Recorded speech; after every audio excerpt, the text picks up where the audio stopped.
Full Moon sale காலை 9 மணியிலிருந்து இரவு 12 மணி வரை ஆகஸ்ட் 27 ஒரு நாள் மட்டும். சென்னைக்கு இன்னொரு ஏர்போர்ட், புதிய கிரீன்ஃபீல்டு ஏர்போர்ட் தேவை என்பதில் நம்ம யாரும் மாற்று கருத்தில். இடம் எந்த இடம்ங்கிறது தான் ஒரு பிரச்சனையாக இருக்குது. மக்களுக்கு பாதிக்காத அளவுக்கு அவர் ஒரு விமர்சனம் வச்சுக்கலாம். காவேரி அமைச்சர்கள் தற்போது வரை ரசிகர் மனப்பான்மையில தான் இருக்காங்கன்னு சொல்லிட்டு அவர் ஒரு கருத்தை தெரிவிச்சிருக்காரு. இல்லை, அது அவரோட ரத்து செய்யப்பட்ட விமான நிலையம் வேறு ஒரு இடத்துக்கு கண்டிப்பா கொண்டு வரப்படும் சொல்லிட்டு அமைச்சர் சொல்லியிருக்காங்க. ஆனா தற்போது அதே போல பகுதிகளில் நம்ம இடத்தை கையகப்படுத்தும் போது அந்த பகுதியில் விவசாயம், இந்த குளங்கள் அந்த மாதிரி இருக்கு எதிர்ப்பு தெரிவிக்கும் போது அப்போ அங்க இடத்துல இதே நிலைப்பாடு தமிழக அரசு கடைபிடிக்கலாம். இல்லை, முதலமைச்சர் அவர்களும் சரி, தொழில்துறை அமைச்சரும் சரி இதை பத்தி பேசியிருக்காங்க. கண்டிப்பா நம்ம இரண்டாவது சென்னைக்கு இன்னொரு ஏர்போர்ட், புதிய கிரீன்ஃபீல்டு ஏர்போர்ட் தேவை என்பதில் நம்ம யாரும் மாற்று கருத்தில். இடம் எந்த இடம்ங்கிறது தான் ஒரு பிரச்சனையாக இருக்குது.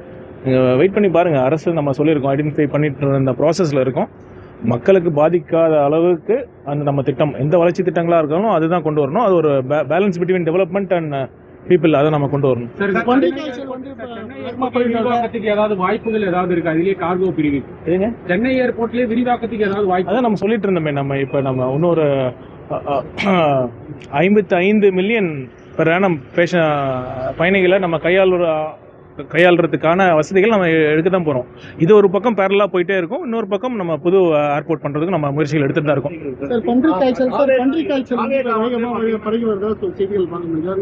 இல்லை, பன்றி காய்ச்சல் வேகமாக பரவிட்டு இருக்குங்கிறது பார்த்தீங்கன்னா ஏற்புடையதாக இல்லை.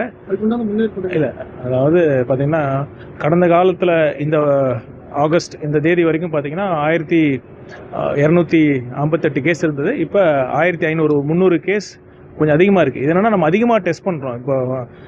இப்போ மருத்துவமனைக்கு அறுவை சிகிச்சைக்காக வர பேஷண்ட்ஸு, அப்புறம் காய்ச்சல் இருக்கிற கொஞ்சம் வயதானவர்கள் அந்த மாதிரி இருக்கிறவங்களும் நம்ம அதிகமாக டெஸ்ட் பண்ணுறதுனால இது இருக்குது. இது ஒன்றும் அச்சப்பட தேவையில்லை. நம்ம ஒரு டீட்டெயிலாக ஒரு ப்ரெஸ் நோட்டும் கொடுக்க போகிறோம். இதை குணப்படுத்தக்கூடிய வியாதி தான், ரொம்ப நம்ம அச்சப்படக்கூடிய அளவுக்கு வியாதி இல்லை.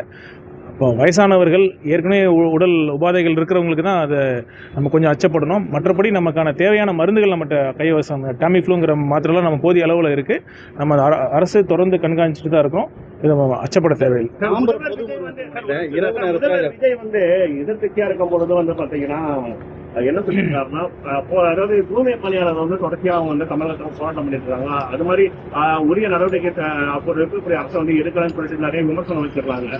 ஆனா தற்போது வரை பாத்தீங்கன்னா தூய்மை பணியாளர்கள் தொடர்ந்து போராட்டம் நடத்திட்டு தான் இருக்காங்க. இதுல தமிழக அரசுடைய நிலைப்பாடு என்ன இருக்கு? ஏன்னா அவர் ஆட்சிக்கு வந்த பிறகு இந்த விவகாரங்களை நாங்கள் சரி செய்யணும் தற்போதைய முதல்வர் கூட்டியிருந்தார். ஆனா தற்போது வரை அவங்க போராட்டங்கள் தொடர்ந்துட்டு தான் இருக்கு.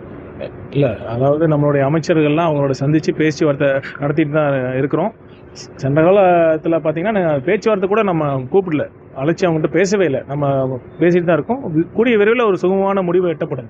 முதல்வர் அவர்கள் பார்த்தீங்கன்னா பாஜக தங்களுடைய அதாவது கொள்கையை எதிரும் விமர்சிச்சிருக்காங்க. ஆனா தற்போது சட்டமன்றத்துல வன்னியரசர்கள் அமித்ஷா குறிப்பிடும் போது ஆதவர்ஜுன் அவர்கள் பேரை நீக்க வேணும் அப்படின்னு சொல்லிட்டு எதிர்பார்க்கிறாங்க. ஆனா பாஜக கிட்ட தலைவருக்கு சாஃப்ட் கார்னர் கண்டினியூ பண்றாங்க ஒரு விமர்சனம் இருக்கு. எங்கே சாஃப்ட் கார்னர்?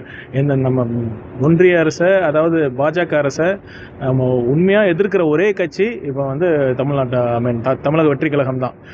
எந்தவித அழுத்தங்கள் நம்ம இருந்ததுன்னு முன்னாடியே பார்ப்போம். தேர்தலுக்கு முன்னாடியும் சரி, அதுக்கு முன்னாடி அந்த கரூர் விவகாரம் பிறகும் சரி, எந்த அளவுக்கு அழுத்தங்கள் இருந்தது, இந்த ஜனநாயகன் பட விஷயத்துலையும் சரி எந்த அளவுக்கு அழுத்தங்கள் இருந்தது. நமக்கு பெரிய பலத்தை கொடுக்குதுன்னா நம்ம உண்மையாக இருக்கோம். நம்ம மக்களுக்கு நமக்கு எந்தவித நம்ம அச்சப்படத்தக்க அளவுக்கு நமக்கு எந்த ஒரு பெரிய பேகேஜஸ் நமக்கு எதுவும் இல்லை. திமுக தான் அந்த பிரச்சனை இருக்குது. அவங்க ஒவ்வொரு அமைச்சர்கள் மீதும் பல்வேறு குற்றச்சாட்டுகள், ஊழல் குற்றச்சாட்டுகள் இருக்குது. அதனால தான் அவங்க சமரசம் பண்ண வேண்டிய சூழல் இருக்குது. தமிழக வெற்றி கழகத்தை பொறுத்தவரை, எங்கள் தலைவரை பொறுத்தவரை எந்தவித சமரசமும் இல்லாமல் நம்ம தொடர்ந்து கண்டிப்பாக மாநில உரிமைகளுக்கும் நம்மளோட ஐடென்டிட்டிக்கும் நம்ம எந்த மாணிக்கம் அவர் ஒரு விமர்சனம் வச்சுக்கலாம். காவேரி அமைச்சர்கள் தற்போது வரை ரசிகர் மனப்பான்மையில தான் இருக்காங்கன்னு சொல்லிட்டு அவர் ஒரு கருத்தை தெரிவிச்சிருக்காரு. இல்லை, அது அவருடைய கருத்துங்க. ஃபுல் மூன் சேல் காலை 9 மணியிலிருந்து இரவு 12 மணி வரை ஆகஸ்ட் 27 ஒரு நாள் மட்டும்.